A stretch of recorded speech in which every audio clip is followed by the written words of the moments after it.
pirates have long captured the imagination of people worldwide, and among them, one name stands tall: Blackbeard. Known for his fearsome appearance and audacious exploits, Blackbeard remains an enduring figure in maritime lore. But who was the man behind the legend?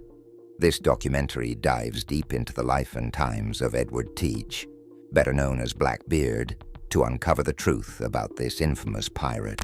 Edward Teach's early life is shrouded in mystery. Historians believe he was born around 1680 in Bristol, England, though records are scarce. His seafaring career likely began aboard privateer ships during Queen Anne's War, 1702 to 1713, where he gained valuable naval experience. These privateers operated with government approval, attacking enemy ships during wartime. When the war ended, many privateers turned to piracy, and Edward Teach was among them. In the Caribbean's warm waters, Teach's transformation into Blackbeard began. He joined the crew of Benjamin Hornigold, a seasoned pirate who operated out of Nassau, the de facto pirate haven on New Providence Island. Hornigold's mentorship was pivotal, teaching Teach the skills he would later use to command his own fearsome fleet. By 1716, Teach had risen through the ranks of piracy to command his own ship. His vessel, the Queen Anne's Revenge, had a dark history as a former French slave ship. Teach transformed it into a pirate powerhouse, equipping it with 40 cannons, making it one of the most formidable ships of the era. During this time, Teach began calling himself Blackbeard, a name inspired by his thick, wild beard. In battle, he reportedly wove slow-burning fuses into his beard, creating a horrifying spectacle of smoke and fire to intimidate his enemies. Blackbeard's reputation grew as he captured merchant vessels along the American coast and in the Caribbean. His strategy was not merely brute force. He cultivated fear. The sight of his towering frame, blazing bird, and heavily armed crew often led captains to surrender without a fight. This tactic minimized risk and maximized loot, solidifying Blackbeard's reputation as a master tactician. Blackbeard operated during the so-called Golden Age of piracy, 1690 to 1730, a period marked by lawlessness on the high seas.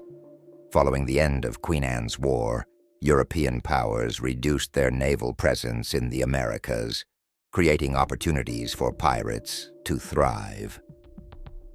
Nassau became a hub for these outlaws, offering supplies, repairs, and camaraderie.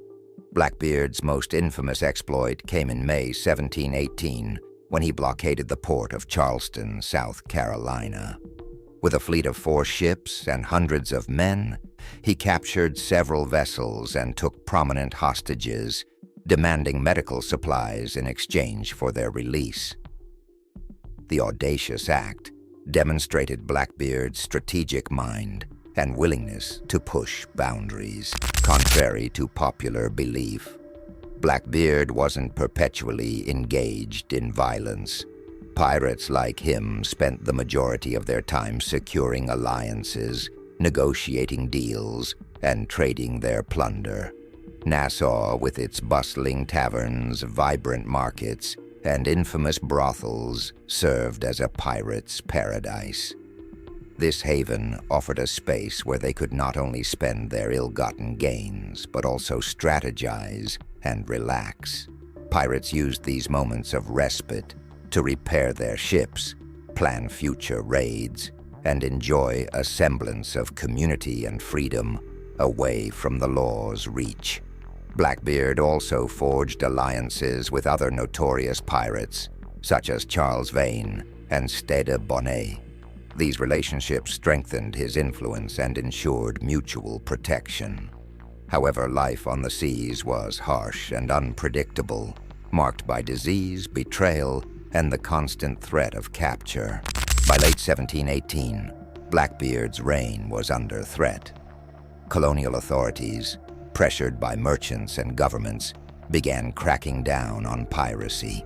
North Carolina's Governor Charles Eden offered Blackbeard a royal pardon, which he accepted, ostensibly retiring from piracy. However, Blackbeard's criminal activities continued in secret. Virginia's Governor Alexander Spotswood, determined to end Blackbeard's menace, dispatched Lieutenant Robert Maynard to track him down.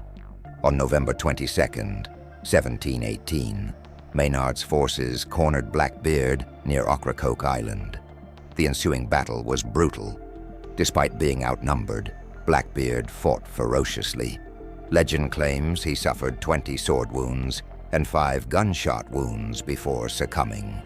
Maynard's men decapitated Blackbeard and displayed his head on the bowsprit of their ship as a warning to other pirates. The death of Blackbeard marked the beginning of the end for the golden age of piracy.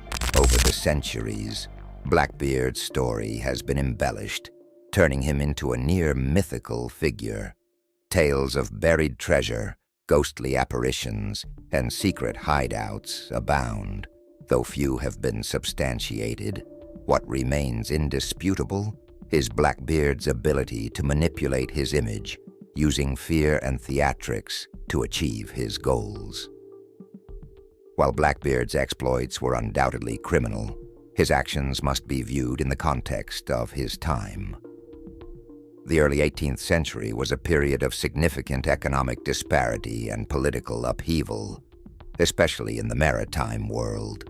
The end of Queen Anne's War left thousands of sailors and privateers unemployed, pushing many toward piracy as a means of survival. For coastal communities plagued by neglect from colonial governments, pirates were often seen as a necessary evil, or even folk heroes, providing goods and wealth otherwise inaccessible. In this volatile environment, piracy became not just a choice, but for many, a desperate necessity. Blackbeard's life and death epitomized the allure and brutality of piracy. He was a man of contradictions, both a ruthless outlaw and a savvy strategist. His legacy endures in popular culture, from books and movies to the very symbol of piracy itself.